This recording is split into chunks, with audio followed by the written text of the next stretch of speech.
Bonjour à tous.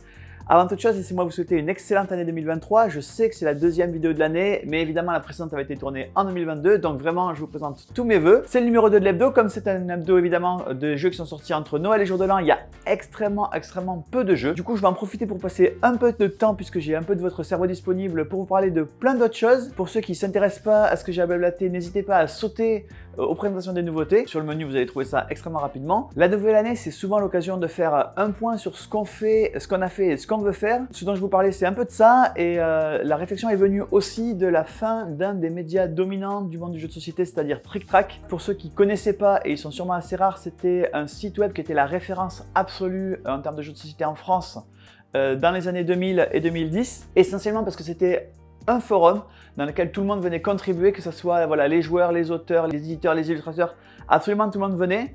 Il y a pas mal de groupes de joueurs qui se sont formés via ce forum, il y a beaucoup de projets qui ont été montés, des week-end jeux, des jeux qui ont été édités grâce au forum. C'était un peu les réseaux sociaux des années 2000 qui ont formé cette communauté du monde du jeu de société. Le monde évolue et les réseaux sociaux maintenant ils sont devenus extrêmement différents du monde par forum. Donc le forum Trick Track, au-delà de la mort de Trick Track là en 2023, était déjà un peu abandonné depuis quelques temps. La dernière évolution de Trick Track, c'était le Trick Track Show, un format vidéo avec beaucoup de moyens. On sait que derrière Trick Track, il y avait les moyens d'Asmodée, donc avec beaucoup de qualité sur l'écran, avec aussi un peu l'entre-soi de Trick Track, c'est-à-dire que voilà, c'était une communauté. Donc évidemment, quand on dit une communauté, c'est un groupe de personnes avec ses vedettes, ses suiveurs, les gens qu'on connaît, les gens qu'on aime bien. Ça marchait extrêmement bien, sauf que ça coûtait de plus en plus cher et que Asmodée a décidé d'arrêter de financer Trick Track à fond perdu. Ça laisse un monde du jeu avec beaucoup de choses, notamment beaucoup de chaînes vidéo. Il y a des influenceurs en jeu de société, il y en a plein. Il reste encore aussi pas mal de sites de recommandations. La question qu'on peut se poser sur ce monde-là, c'est comment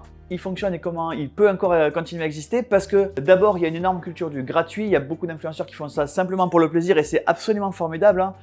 Tous ces gens qui vous donnent des idées, qui vous expliquent comment on joue à des jeux sans rien demander en échange, c'est la preuve que la communauté fonctionne et fonctionne extrêmement bien. La question c'est comment on peut avoir un modèle économique de gens qui soient professionnels de ça. Il y a toute une offre gratuite, c'est extrêmement compliqué. On voit que dans d'autres domaines, dans d'autres milieux, il y a des gens qui payent pour des recommandations, hein. On voit que dans la musique il y a les Inrecuptibles, dans le cinéma ou la télévision il y a Télérama, il y a plein de mondes dans lesquels voilà, les gens se font payer pour être journalistes et recommander des objets culturels. Donc ça peut exister dans le monde du jeu de société, ça existe encore assez peu. Il y a des magazines, mais ils sont encore un peu confidentiels. Il y a aussi la question de la relation avec les éditeurs qui reste posée, puisque évidemment tous les influenceurs vont recevoir souvent des boîtes de jeux et donc ont une relation un peu de clients à fournisseurs avec les différents éditeurs. Aujourd'hui, la plupart des influenceurs essayent de se faire rémunérer notamment par les éditeurs et pas forcément par leurs vrais clients qui devraient être les gens à qui on recommande des jeux.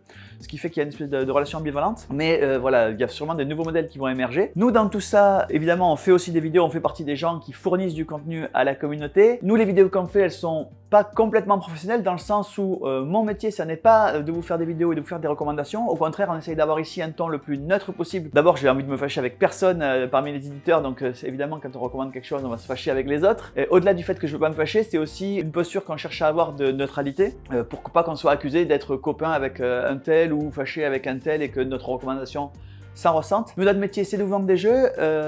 Honnêtement, les vidéos qu'on fait, c'est pas ça qui va développer notre chiffre d'affaires et qui va nous faire vendre tellement de boîtes que ça va payer les coûts de la vidéo. J'ai la chance d'avoir un patron qui voit plutôt ça comme un service client, une espèce de catalogue vidéo qu'on offre à tout le monde et donc à nos clients. C'est plutôt un petit plus qu'on vous donne sur le site web. On est loin d'être des professionnels de la recommandation.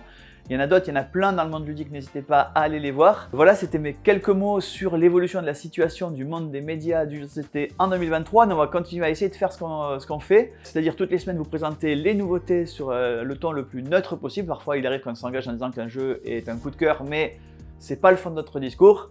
D'ailleurs, on démarre tout de suite avec les 3 nouveautés de la semaine. Et on commence avec le second jeu de Pascal Ribro qui s'appelle le East India Companies.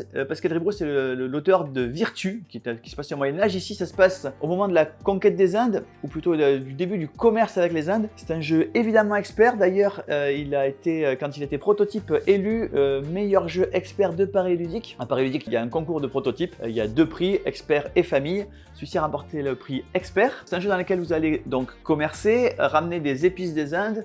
Et tout le sel du jeu, c'est que vous allez devoir fournir en Europe les épices que les Européens demandent. Et donc essayer de fournir les épices les plus chères en essayant de récupérer les épices au bon moment dans les Indes. Et un petit twist, c'est que vous pouvez également miser sur les compagnies de vos adversaires et donc récupérer de l'argent quand ils gagnent de l'argent. Un jeu donc de commerce extrêmement bien fait, extrêmement retors, extrêmement nouveau. C'est East India Company. Pas beaucoup de jeux cette semaine, mais une grosse boîte, c'est la boîte du Secret de mon père, une boîte extrêmement lourde. Le Secret de mon père, c'est un jeu qu'on a récupéré via un Kickstarter, mais qui ne devrait pas normalement sortir en version boutique. Donc vous avez là la seule opportunité normalement de trouver le Secret de mon père. C'est un jeu dans lequel vous jouez le rôle d'une famille sur 3 générations. Une famille qui fait des recherches scientifiques un peu étonnante, un peu à la Frankenstein. Et donc vous allez avoir votre manoir avec votre laboratoire secret, vos frères qui sont les autres joueurs à côté de vous, et vous allez devoir poser des ouvriers qui vont faire tout un tas de choses, comme par exemple récupérer des bouts de corps au cimetière, ou aller à l'église pour essayer de vous faire pardonner, ou aller au pub pour essayer que les villageois vous aiment bien et ne brûlent pas votre manoir. 3 générations, je vous le disais, donc vous avez 3 grandes phases de jeu.